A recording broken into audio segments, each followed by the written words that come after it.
Jordan Labarge. And I'm Molly Tulip. Welcome to KTRM Studios on Thursday, November 4th. Tonight, we will cover the Tsunami Club's latest achievement, the new restaurant on campus, and the Harvest Fest.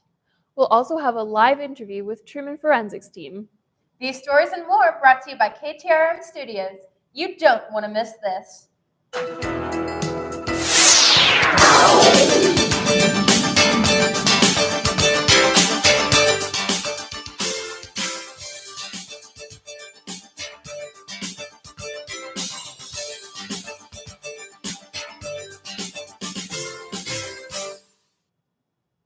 Truman's forensics team had a successful visit to the Missouri Mule/Dale Carnegie swing tournaments on October 15th through 17th, earning qualifications in multiple events. In individual Missouri Mule events, Emma Rohrbach earned junior tournament champion and third place speaker. Ella Schnacke came in third for prose interpretation, first in dramatic interpretation, and second in impromptu speaking. Larissa Ratney gained a third place in dramatic interpretation. Jillian Humke and Ratney also earned first place in duo interpretation. Matt Cruz was fifth place speaker, and Macy Cecil and Parker Rivers finished as quarterfinalists. Winners for the Dale Carnegie Classic included Alicia Stout as second place open debate and second place speaker. Rohrbach was first in extemporaneous speaking, Ratney in fourth for dramatic interpretation, and Humke in sixth in prose interpretation. Humke and Ratney came in first place in duo interpretation, with Rivers and Cruz earning third place speaker and first place speaker respectively, and closed out finals in junior debate. The team earned a third place overall sweepstakes award for the first half of the swing. For the second half, the team earned first place in debate sweepstakes, second in individual events, and overall first place sweepstakes awards. In combined sweepstakes, Truman earned first place in debate, third place in individual events, and second place overall. On November 16th, the Center for Diversity and Inclusion, the Educations Department, and Truman's chapter of the National Education Association will be bringing Dr. Howard E. Field to campus for a two-part conversation focusing on equity in higher education. Field is an international speaker and author currently serving as Assistant Superintendent of Human Resources and Adjunct Professor at Harris Stowe State University. The two-part conversation in the sub-alumni room will start with an interactive workshop focused on a practical approach to discussion on education equity from 3 to 4:30 p.m., and registration is required for attendance. The second part will be an open seat presentation titled How to Achieve Educational Equity from 6:30 to 8 p.m. Residence Life is in the process of hiring a new hall director for Ryle Hall. Reporter Natalie Morrison has the story. Right now, we have one confirmed vacancy, the Ryle Hall director, Lindsay Bogus. She has taken on another opportunity and is moving into a different position at another university in Residence Life. And so she'll be leaving within the next couple of days. We will then work to fill that position. I hope that we don't have any more vacancies until May and June, but I say that, and our hall directors have great experiences here. They are very marketable, and I know that our current team of hall directors has had a positive experience in the role here, and some of them are really seriously considering advancing their their education in the field of student affairs and residence life. And so I would expect that we will see some more leave within the next year to move into a master's program at other institutions. Our turnover rate is not any more significant than in other institutions. Hall directors, 2 to 5 years is about what you're going to get from a hall director, and really it's 2 to 3 years. 5 years is pretty. It's an outlier, especially for a hall director type position like we offer at Truman, where we're hiring people who have just earned their bachelor's degree. Right now, being a hall director, it is a candidate's market.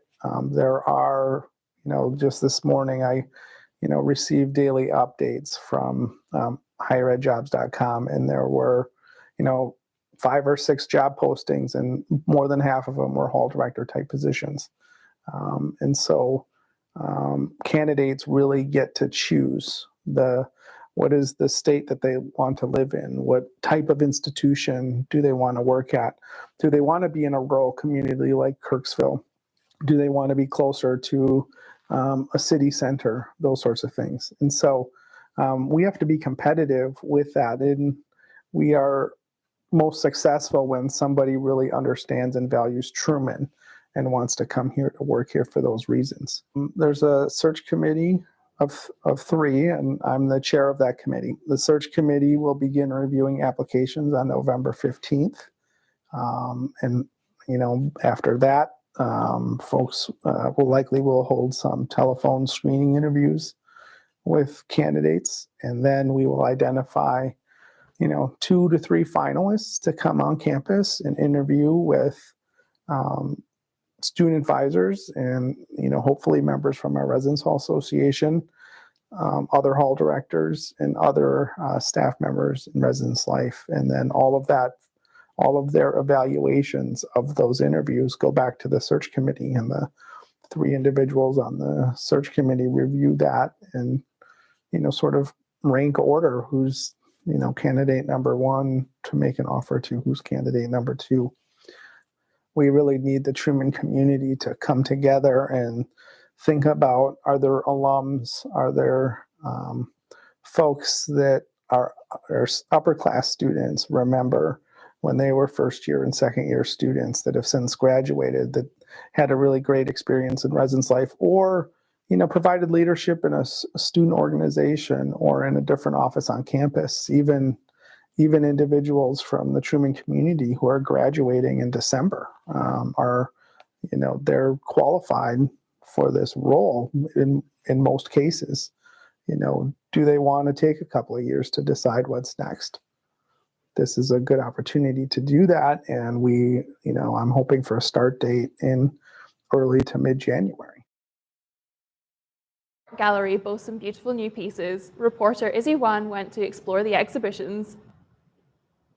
So we have 2 new exhibitions that opened a couple weeks ago here in the University Art Gallery. Here in our main gallery, we have a show by one of our faculty members, Professor of Art Priya Suresh Kambli.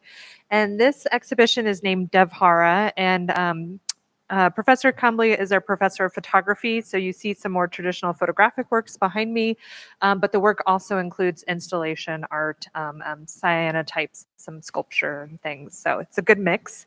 And in our smaller Charlin gallery, that's off to the side here, we have a visiting artist who's installed an immersive installation work in that space.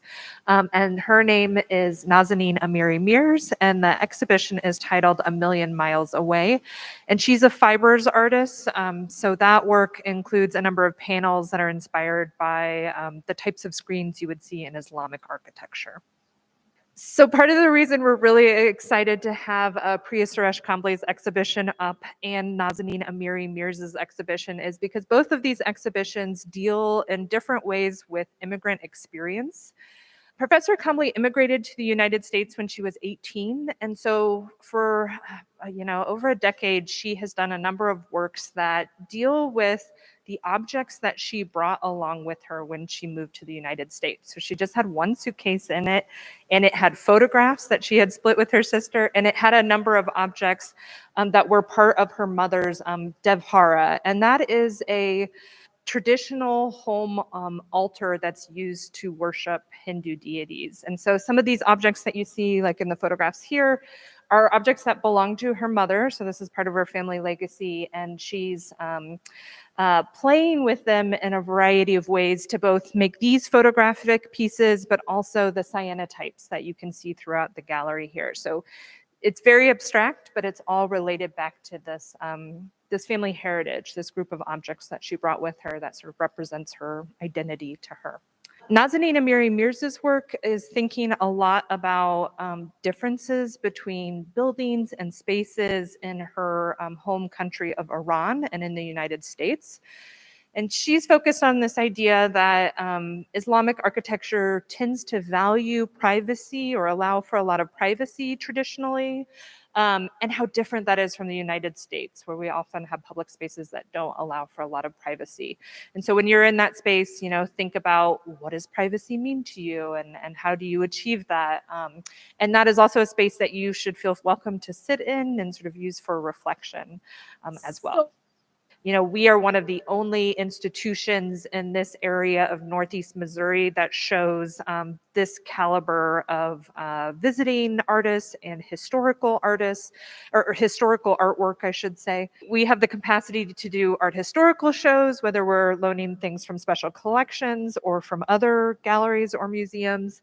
And so we're really hoping that we can bring students in. For example, today we had students from Macon who were coming to see these exhibitions. And so that's a big part of our mission, to serve the broader Northeast Missouri community. Yeah. Truman's Jewish Student Union is inviting students to join them for film screenings in the Violet Hall 1400 on November 6th and 13th and December 4th. The first film will be Leona, a drama about a woman in Mexico's Jewish community. There will be light refreshments provided for people attending. For more information or to reserve a seat, you can email jsu@truman@gmail.com or through the Truman Today website. My favorite women's frisbee club has made it to nationals. Anas Al-Hassani will tell you all about them and how they got here. We qualified for nationals after our last tournament over midterm break, which was regionals. And the last time we qualified for nationals was 4 years ago. But this season's a little different because of COVID. The last 2 years have been, obviously nothing has happened, no tournaments. So this is kind of like a makeup year. So usually we don't have this kind of tournament in the fall. So we've had a little more pressure on us. But it's been a lot of fun getting back into it. Like a lot of people recognize us at tournaments. They're always like, oh, that's the team with the skirts. We have our Great Wave, dark, that looks really nice. And then we have a little blue skirts that everyone has to wear. Yeah, teams really enjoy playing us. We're known for our really cool jerseys and our awesome attitudes. Yeah, good spirit, but also good competition at the same time. Yeah, that's what Frisbee is really about. It's the second rule in the handbook is spirit of the game. Have a good time, treat each other well. And yeah, I'm not gonna lie, I think the thing about Frisbee is that it attracts people, kind of like Truman, it attracts people that are interesting and not of the norm. And when we come together, we are a tsunami. Sorry, we just have a great legacy of players on this team who have shown so much dedication. And I think it just comes down to the roots that we have with those people. Getting better for each other instead of for a competition, I think, is kind of the key. For nationals, I think we did fundraising for it. So we'll have to pay for ourselves to get out there. It's in Norco, California, which is outside LA. So it's quite the trip. But they'll take care of, Tsunami will take care of housing and getting around, but we just have to get there. But yeah, the team's really great with helping people out financially. We don't want that to be a barrier for people who want to play but necessarily can't afford it. We are doing another fundraiser. We have a good amount of money saved from last year, just trying to fundraise for this upcoming nationals. But I think we're going to be selling Tsunami t-shirts as our fundraiser for nationals themed t-shirts. Social media is the way to get that. Tsunami Women's Ultimate on Instagram, I think. That is the best way to get our information. Who has the stickiest hands? Best flick? Strongest puller? Most dedicated rookie? Spiciest throws? Loudest on the sideline? Quickest cutter? Fastest player?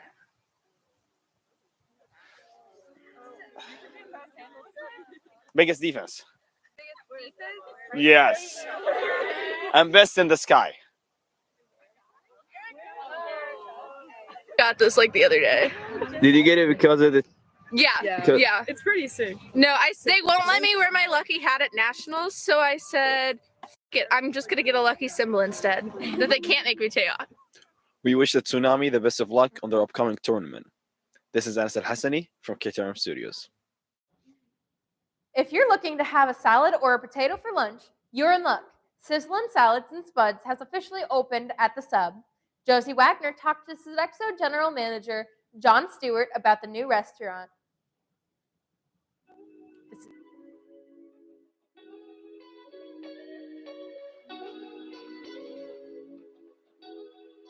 John Stewart, General Manager at Truman State University for Sodexo. Well, Sizzle Salad and Spuds was an in-house made concept, so this is specific to Truman. Kind of did the what's the word I want to use here? The blueprints, and then we actually had the university do all of the work to kind of keep everything in-house. With that said, of course, we were slice of life out there, and to utilize the space, we thought about bringing a fresh option to the table as far as healthy. And with that, also, you can upgrade to the chicken, steak, shrimp, or a vegan chicken and add the additional protein. Again, just something new, inventive for the staff as well as all of our students to give, again, that fresh element of foods. So construction and COVID really set us behind. Obviously, we opened on November 1st. The intention was to be open in August. Obviously, supply and demand is huge, even with the equipment. That was the biggest setback. Was waiting on supplies to show up as far as the refrigerated units, the hot wells. So again, put us way behind. Normally what would be a 6 to 8 week lead time was running into 12 to 14 weeks. So that's where we had the delay this year. So on the menu, we actually have a build your own salad.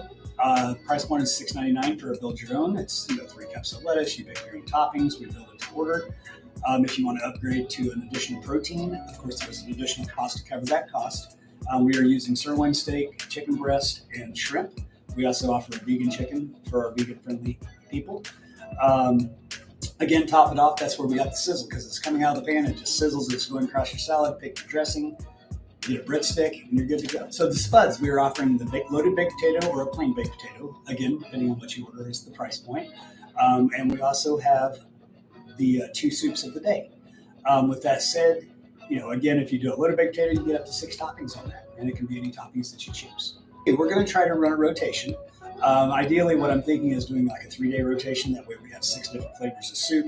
But again, to me, there's not a lot of sense in running 42 soups. When we can pick out the most favorites, once we determine what those are, that's what we're going to run with. Forever. But other than that, I'm very happy to see the turnout we had yesterday. I just hope that continues.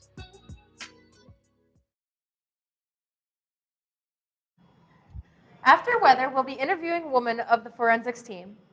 And after the break, we'll cover Truman's Harvest Fest and going off limits to the University Clock Tower.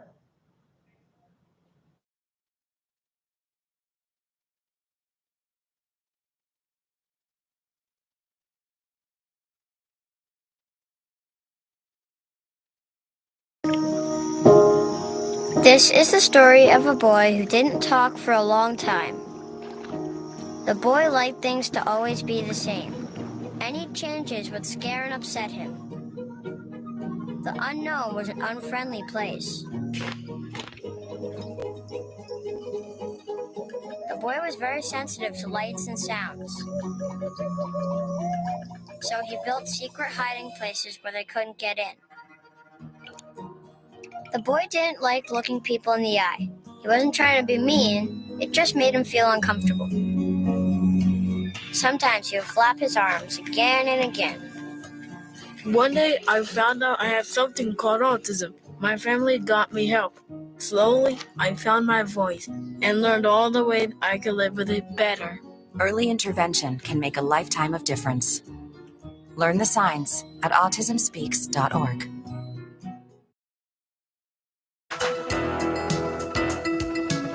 Hello, this evening is Thursday, and today we saw a high of 52 with mostly cloudy skies. But as we go out through the weekend, the temperature will gradually rise, and we'll see a high of 66 this coming Sunday with sunny skies.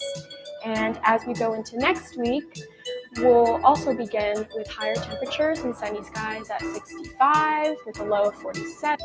But then as we gradually go throughout next week, the temperature will steadily decrease and we'll have a chance of some rainfall on Thursday with a high of 51 and a low of 37. This has been your weather forecast. Stay tuned after the break.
I have Macy and Megan from the forensics team today. How are you?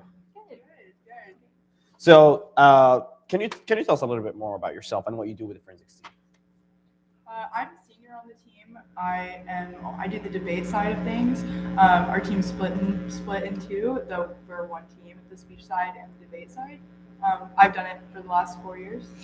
Yeah, and I'm a sophomore, and I'm on the individual event side. I'm on the speech side. Okay. So why is it called forensics? Because we know forensics is more like police and that type of forensics. But why is speech and debate called forensics? It originally, the word forensics comes from Greek rhetoric back then, and it refers to when people would defend themselves in public court. And so that's what the original origin of the word's from. Yeah, basically, forensics is just a fancy word for speech and debate team. It's used. Forensics is used across the board at all institutions, but it's just speech and debate team. Okay, yeah, that makes sense. So you guys do compete in many tournaments and many different competitions. What is the latest big tournament you competed in, and how did that go? So just the last week we competed in OATS, which is online asynchronous tournament series. So our individual events competitors recorded events and submitted them to an online database, and they got judged, and we did really well. A lot of our members got individual rankings, and overall we placed third in sweepstakes out of 49. Yeah, and then before that we had a tournament which was both speech and individual events, and speech are synonyms. That was both speech and debate, and that one we did really well. We won debate sweeps. I think we were third for speech sweeps, and then overall, I think we won sweeps as well. Yeah, it was. I mean, we across the board, our team is pretty exceptional in tournaments. We're definitely a force to be reckoned with. Yeah. So how do you prepare? Because and also, what do you do with speech and debate? I mean, we know what speech and debate is, but how do you compete in speech and debate? So on the individual event side, there's different events. There's interpretation, which is reading a piece of literature and acting out that piece of literature. And then there's also public address events, which those cover topics such as informative and persuasion. And then there's limited prep, which it's like it sounds. You have a small amount of time to prep a speech, and to prepare for that, we have practices each week where we work with our teammates. We collaborate with our two coaches, and to get ready for competitions. How small is it? How much time do you get? Is it the same day? Is it on the spot, or is it a few days before? For limited prep, it's on the spot. Extemporaneous speaking has 30 minutes, and impromptu has one, I think. I'm not 1 sure. minute to prepare for your. It's a very quick turnaround. So the forensics team in the communication department is kind of well known because it's relevant to the communication major. But do you think that you are getting enough recognition for how much you're achieving? Because if you walk down Barnett halls, you'll just see trophies all over the place for the forensics team. So do you think you feel like you're getting enough recognition from Truman? I think that, yeah, you're right. When you walk down the hallway, you do see our wall of trophies, which I think feels great to walk down and see. I do think Also, like, it's really nice when we do well at tournaments. I've gotten a letter in the mail a few times from President Sue Thomas when, like, we've done exceptionally well, or like I personally have done really well, and that feels great. I do think it would be really cool if the university, like, social media pages posted about our team more, because, you know, just like sports teams, our debate team is like one of the top teams in the nation in NFA, and so it would be amazing if it was posted more on social media by Truman itself. Because we do perform well, and then we put in a lot of work. I mean, it's hours of work every week. Wow. Well, we definitely appreciate you, and we're very proud of you, and that a special group of students are representing Truman, and especially students communication major and all different majors. So thank you so much for joining me today. We'll be back after the break. Thank you so much.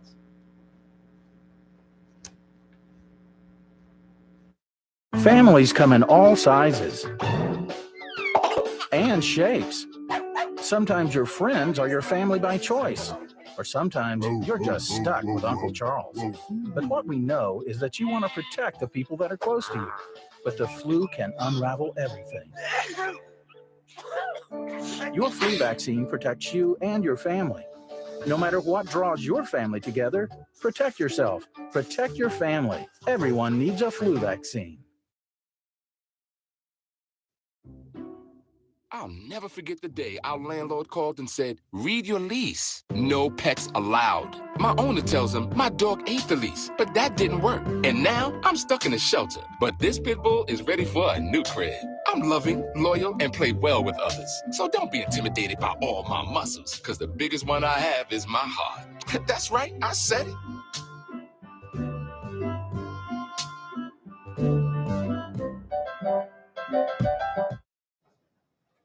From November 10th to 13th, the Truman Theatre Department is performing Much Ado About Nothing by William Shakespeare in the James G. Severns Theatre. The comedy features two couples, Claudio and Hero and Beatrice and Benedict, as they solve misunderstandings arise from the accusations made by the villain Don John. It is appropriate for audience members of all ages. Tickets are $8 and can be purchased at boxoffice.truman.edu. Truman SAB put on a harvest fest where students could carve pumpkins. Here's reporter Robbie Garner with the story. Hi, I'm Robbie Garner, and we're here today at the annual Truman State University Harvest Festival, sponsored by the Student Activities Board, where there are pumpkins, cider, fun and games, and of course, a lot of cookies. Let's get to it. Yeah, so this is called Harvest Fest. It's an annual SAB event that we do every year. There's pumpkin carving, pumpkin painting. Honestly, like, if you go back in the records, as long as you're able to track the Student Activities Board, this event's been happening. It's like a very traditional event for us. So over here, we've just got our pub table. So normally, when it's not super windy, we have a bunch of items that we're giving out. But right here, we have a game where you can guess how many pieces of candy you think are in the bowl by scanning the QR code. And if you get it right, then you get all the candy that's in the bowl. So that's just like what we've got going on right here. And the next one, we've got cider and all that good stuff. My name is Brian. I'm working the SAB Harvest Fest today, and I'm at the drink station. We have apple cider and water, and I'm basically just giving that out to people.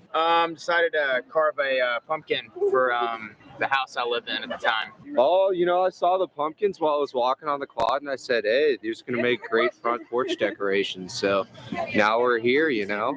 Got to enjoy the weather while you can. Carve a little pumpkin. It's a good day. Yeah, I just like seeing people carve the pumpkins, seeing what they come up with. It's just like a cute thing to watch people carve and stuff. It's a nice event. My favorite part, honestly, today is the cookies that we have. They're super cute. Sodexo did a really good job at decorating them. And yeah. I think my favorite part of Harvest Festival is just like finally everyone being able to get together outside without getting all sweaty. Honestly, the weather's honestly excellent. One of my favorite parts of fall is just seeing how the leaves turn color and just noticing how finally I can break out all my nice plaid I've been storing up over the summer. I'm Robbie Garner. These are my pumpkins, and we're reporting for KTRM Studios. President Sue Thomas is sitting down to answer some of the students' most pressing questions on her new show, Tea Time with Sue, the first episode of which came out by way of the Truman Today on November 1st. In her show, President Thomas draws questions from a teapot, and those questions can either be fun or serious. Students can submit questions at truman.edu/teatime for a chance to have them answered on a later installment. Amanda Limits Langendorfer, to get Associate Dean of Libraries for Special Collections and Museums.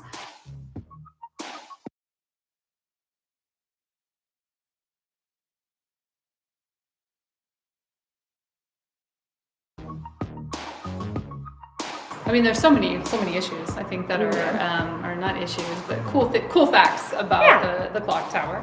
And I would say, first and foremost is the legacy behind Ruth Town, right? Okay. Dr. Town, yeah, she was a history faculty member here for so many years and was a significant part of the community. And Ruth Town, she was the one who was really instrumental in making sure that bell system was put in so that the students would have that sound to go to classes with.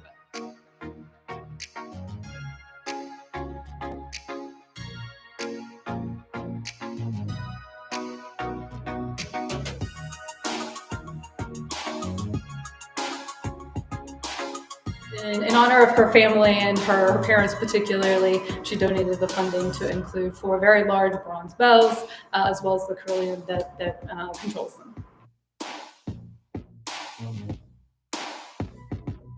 They are struck mechanically, which is a question we always get asked, so it's good to know that they are regulated by a computer system.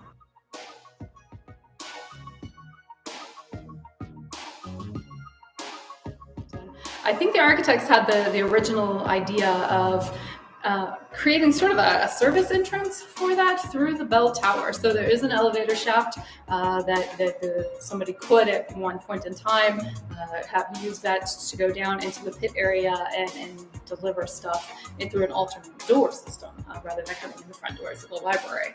To the best of my knowledge, that has never been used. It is actually closed off now. The elevator shaft is no longer functional, and it's not something that we really utilize.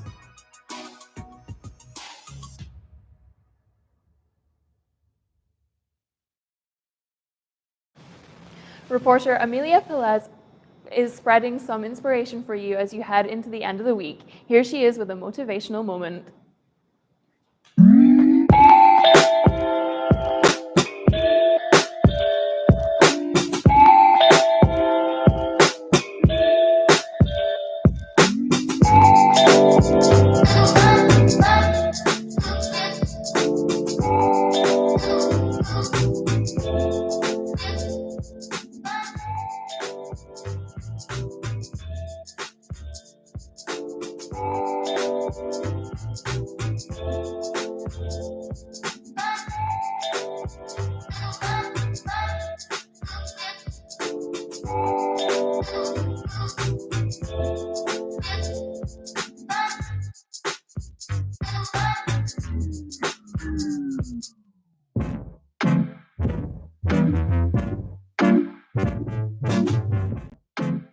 Thanks for tuning in with us tonight. For complete news coverage, be sure to stay tuned to KTRM and pick up a copy of the index.